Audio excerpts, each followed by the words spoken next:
तपस्वी वेश और उदासीन व्रत लेके राम को 14 वर्ष के लिए वन भेज दो। जैसे ही सुना, धड़ाम से गिर गए राजा। उन्होंने कल्पना भी नहीं की थी कि यह घटना कभी घट सकती है।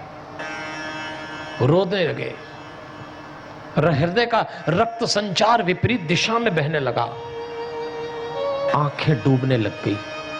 कैकेयी, यदि तू विनोद कर रही हो, परिहास कर रही हो, तो तुरंत संवाद बदल दे। ये क्या बोल रही है तू? राम को वनवास, भरत का राजा बनना तो समझ में आता है, कैकेयी ये तू क्या बोलती है? शांत हो जा, शांत हो जा। लेकिन नहीं बदलती, नहीं सुनती। अब तो हट पे उतर आई, देते हो तो दे, नहीं तो मैं कूद के प्राण दे देती हूं इस अटारी से। दशरथ जी पलंग पे लेट के हाहाकार मचाने लगे। एक दृश्य आया है सज्जनों देवियों, अगर इसको आध्यात्मिक दृष्टि से देखें तो भक्त और भगवान के रिश्ते की पराकाष्ठा आ गई। भगवान श्री राम है और भक्त दशरथ है। राम न जाए, भगवान जीवन से न जाए, इसके बचाने के लिए एक भक्त अपनी सीमाएं लांघ के, राजा दशरथ जो चक्रवर्ती राजा थे, जब शाम को घूमने जाते तो इंद्र के पास जाया करते, तो इंद्र उनका इतना सम्मान करता कि खड़े होकर अपना सिंहासन दे देता। इतना मान वाले दशरथ उस दिन अपनी पत्नी के पैरों में गिर गए और पैर पकड़ के बोले, तेरे पैर पड़ता हूं, राम को वनवास वाली बात पलट दे। राम बचाने के लिए, क्योंकि किसी भी पुरुष के जीवन में ये ऐसा दृश्य जो शायद ही कभी घटता हो कि उसको अपनी पत्नी के पैर पड़ना पड़ जाए, और वो भी राजा, वो भी दशरथ जैसा। लेकिन राम बचाने के लिए वो इस दृश्य का निर्माण भी कर गए जो सामान्यतः कोई कल्पना नहीं करता। पैर पकड़ के बोलते हैं, तू है तो मेरी अर्धांगिनी, पर तेरे पैर पड़ता हूं, राम बचा ले। भगवान को बचाने के लिए इस स्तर पे जाना पड़ता है जीवन में, तब परमात्मा बचता है। ये इसका संदेश है। कैकेयी को तो मंत्रा नाच रही थी। अरे ताली बजाना है तो ठीक से बजाइए ना। आपके एक दो लोगों ने बजाई और बाकी के भीतर की मंत्राने का चुपचाप बैठो, क्यों बजा रहे हो, तुमको क्या लेना देना। अच्छा, आपको ताली बजाने से कौन रोक रहा है? मंत्रा। हाँ, मंत्रा उल्टे उल्टे काम कराती। भाई कथा में ताली बजाना चाहिए, नहीं बजाना मतलब मंत्रा कार्यक्रम दिखा रही है। अब जिसके भीतर मंत्रा जागृत वो ही नहीं बजाएगा, जिसकी गई वो तो बजाए। कम से कम जरा जोरदार ताली बजाइए सज्जनों देवी, फिर आगे। भाई मैं मानता हूं कि इस समय बहुत अव्यवस्था हो गई है, बहुत घनघोर वर्षा हुई, तो कल ये सब ध्वस्त हो गया, नीचे कीचड़ हो गया। लेकिन आप लोग सचमुच इतनी बड़ी संख्या में फिर भी आ गए। मैं जानता हूं आपको असुविधा हो रही है, पर मैं आपकी श्रद्धा भाव, आपके इस श्रोता भाव का मान करके आपको नमन कर रहा हूं। और आइए प्रसंग में आगे चलते हैं। दशरथ रोते रोते अपनी पत्नी से कहते हैं, ये ठीक नहीं कर रही देवी, इस निर्णय को पलट दे, पर नहीं मानती। समय बीतता गया। सुमंत जी को लगा कि प्रातः काल होने को है, कुछ देर बाद राजसभा में व्यवस्था करना है, और आज राजा उठे नहीं। पहुंचे तो कैकेयी ने कहा, जाओ राम को बुलाओ। बुला रहे राजा। सुमंत दशरथ के मंत्री ही नहीं थे, मित्र भी थे। वो समझ गए कुछ अनहोनी घट गई है। राम के पास आते हैं और राम को सूचना देते हैं कि आपको कैकेयी अम्बा के महल में बुलाया गया है। अपने काका राज्य के मंत्री सुमंत को देख के राम जी को एक बार तो लगा और तुरंत चल दिए। वातावरण भारी हो चुका था, और जैसी कक्ष में पहुंचे तो देखा पिता रुदन करते हुए लेटे हुए हैं, माँ आवेश में बैठी है। राम ने पूछा, क्या हुआ पिताजी की ऐसी दशा क्यों है? तो कैकेयी कहती, तुम्हारे कारण। मैंने 2 वर मांगे, दूसरे वर में ऐसा रो रहे, तो माँ आपने ऐसे कौन से वर मांग लिए? राम को कहती, मैंने पहला वर मांगा भरत को राजतिलक। राम प्रसन्न हो गए, वाह माँ आपने मेरे मन की कर दी, पर ऐसा क्या हुआ कि पिताजी की ये स्थिति हो गई? तब कहते हैं, मैंने तुम्हारे लिए 14 वर्ष का वनवास मांगा, इसीलिए तुम्हारे पिता रो रहे हैं। अब राम ने कहा, अरे इस बात के लिए मुझे आज अपने पे ही दुख हो रहा है कि मेरे पिताजी ने मुझ पे इतना भी भरोसा नहीं किया कि यदि उनने वचन दिया है तो मैं चला जाऊंगा। पिता दुखी क्यों है? अब दशरथ कहते हैं कैकेयी तू जानती नहीं, ये राम है, एक क्षण में चला जाएगा, तू कब समझेगी इस राम को? राम प्रतिकार तक नहीं करेगा, मैं इसको बचपन से जानता हूं। इसके जीवन का सिद्धांत यह है कि कोई मुझसे कभी दुखी ना हो। राम हमेशा कहा करते थे कोई मुझसे दुखी ना हो। ये क्या कर रही है कैकेयी? घटना तो बहुत बड़ी है देवियों और सज्जनों, पर हम जल्दी जल्दी चलें।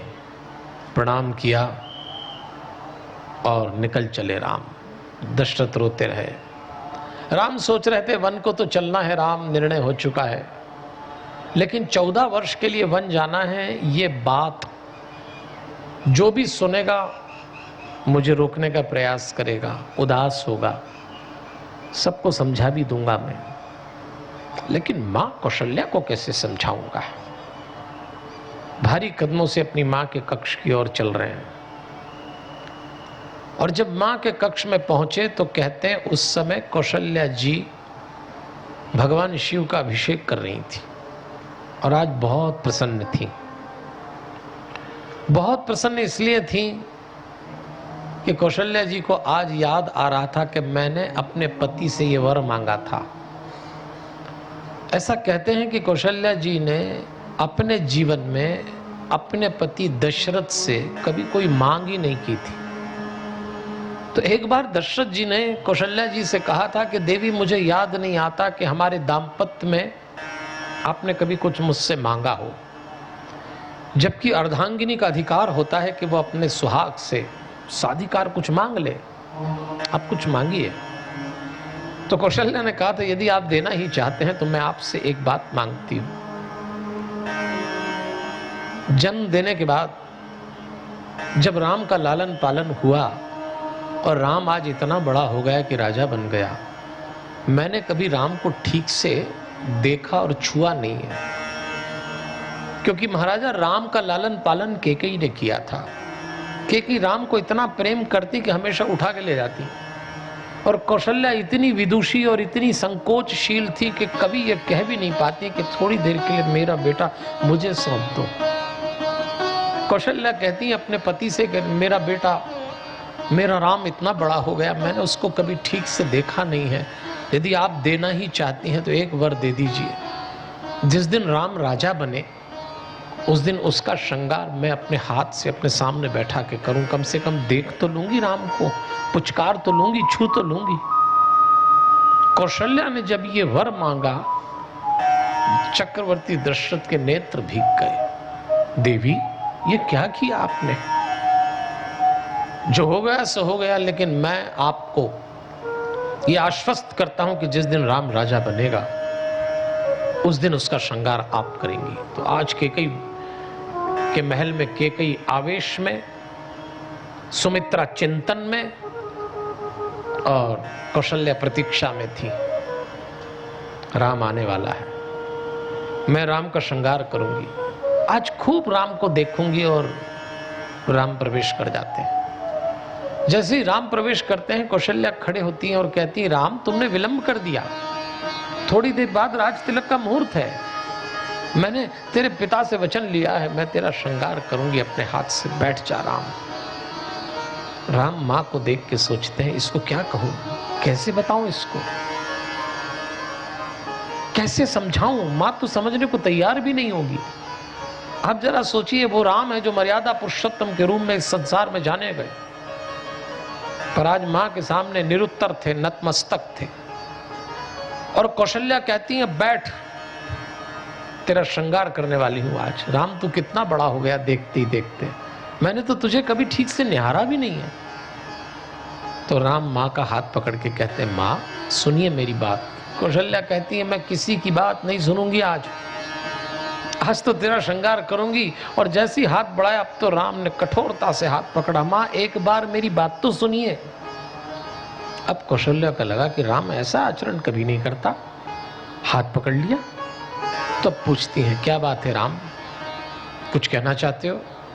तो राम ने जो पंक्तियां बोली उसको लिखते समय तुलसी की कलम भी कांप गई। ऐसा संवाद राम के अलावा कोई बोल नहीं सकता। सिर्फ राम है जो इस संवाद को बोल सकते हैं। और राम कहते हैं, मां पिता दीन मोहि कानन राजू। कानन जंगल को कहते हैं। राम ने यह बिल्कुल नहीं कहा कि मां पिताजी ने मुझे वनवास दे दिया, बल्कि कहा यह कि मां पिता दीन मोहि कानन राजू, जहां सब भांति मोर बड़ काजू। मां मुझे पिताजी ने जंगल का राजा बना दिया। आपको मालूम है राज्य का बंटवारा हो गया है, अयोध्या का राजा भरत होगा और मैं जंगल का राजा बना दिया गया हूं, ऐसी आज्ञा दी है। ये राम का दृष्टिकोण था। देखने की दृष्टि अगर थोड़ी सी बदल जाए तो सृष्टि क्यों नहीं बदलेगी। राम ने हमको बताया कि स्थितियां बदल जाएं, आप कैसे उसको सोचेंगे इस पे निर्भर है।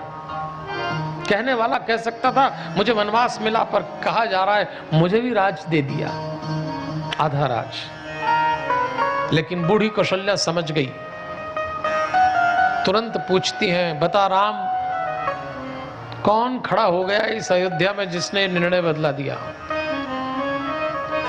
अनुभवी मां जान गई कुछ हुआ है।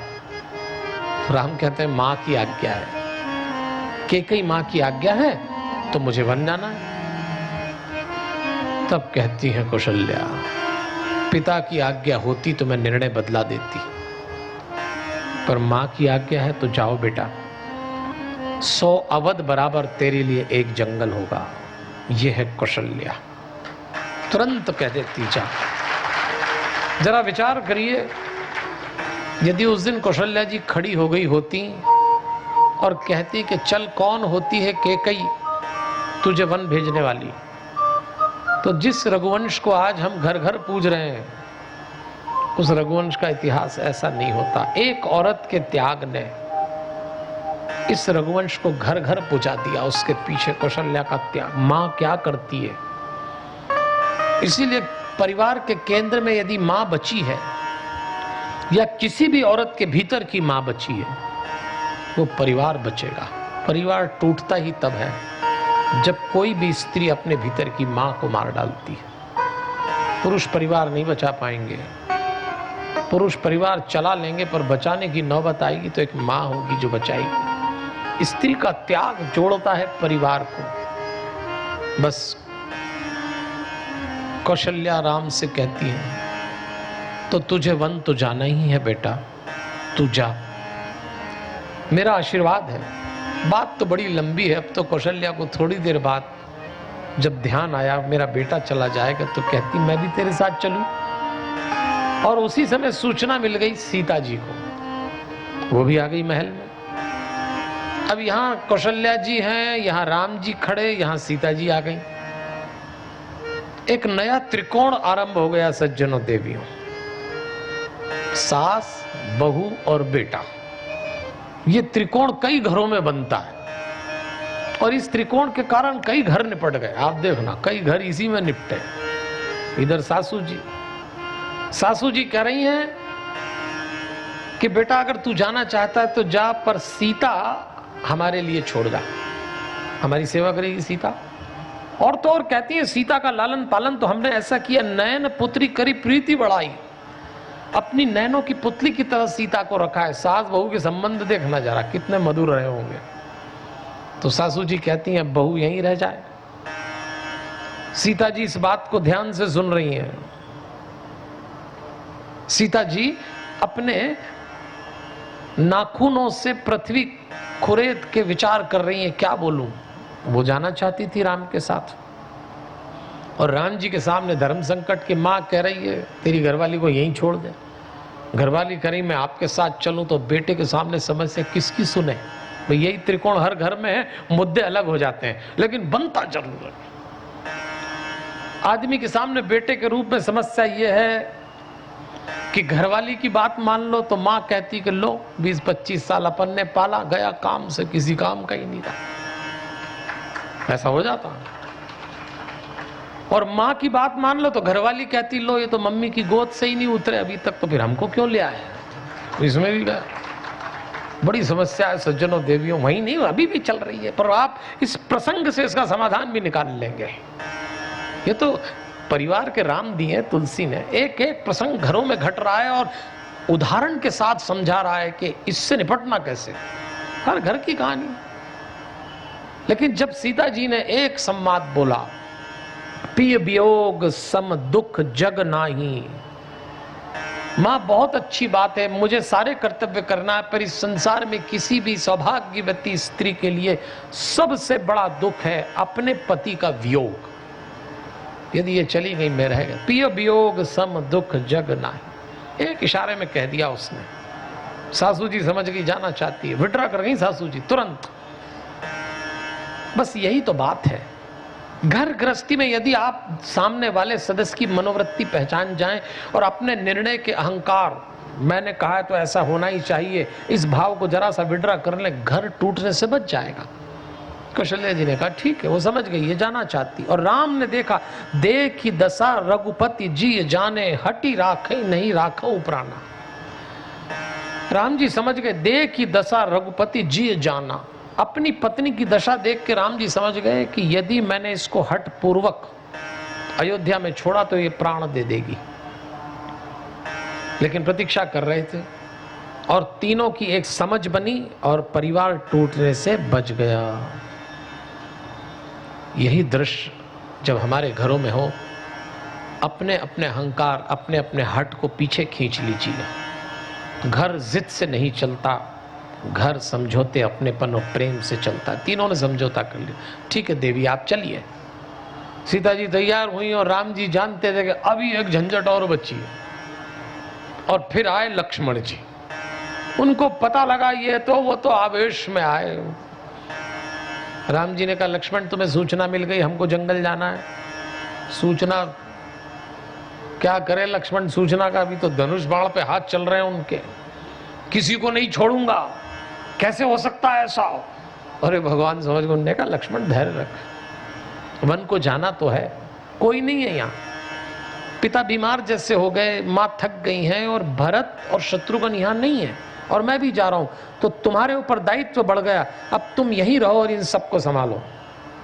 लक्ष्मण ने कहा भाई भैया एक बात साफ सुन ले, गुरु पितु माँ तू न जाने हूं काहू। मैं किसी को नहीं जानता, न गुरु को, न माँ को, न बाप को। कहूं स्वभाव नाथ पति आऊं, मुझे किसी से कोई लेना देना नहीं है। मेरे तो जो कुछ है आप हैं। यदि राम अयोध्या में नहीं है तो लक्ष्मण के होने का कोई मतलब नहीं है, आपके साथ चलना है। और आप आज्ञा दो तो अभी बताऊं मैं इन सबको कि सत्ता क्या होती है। भगवान समझ गए कि ये करेगा उपद्रव, चल भैया तू भी चल। तीनों चल पड़े। बड़ा सुंदर प्रसंग खड़ा हो जाता है जब अपनों से बिछुड़ना पड़ता है, लेकिन अपने पास तो समय की सीमा है।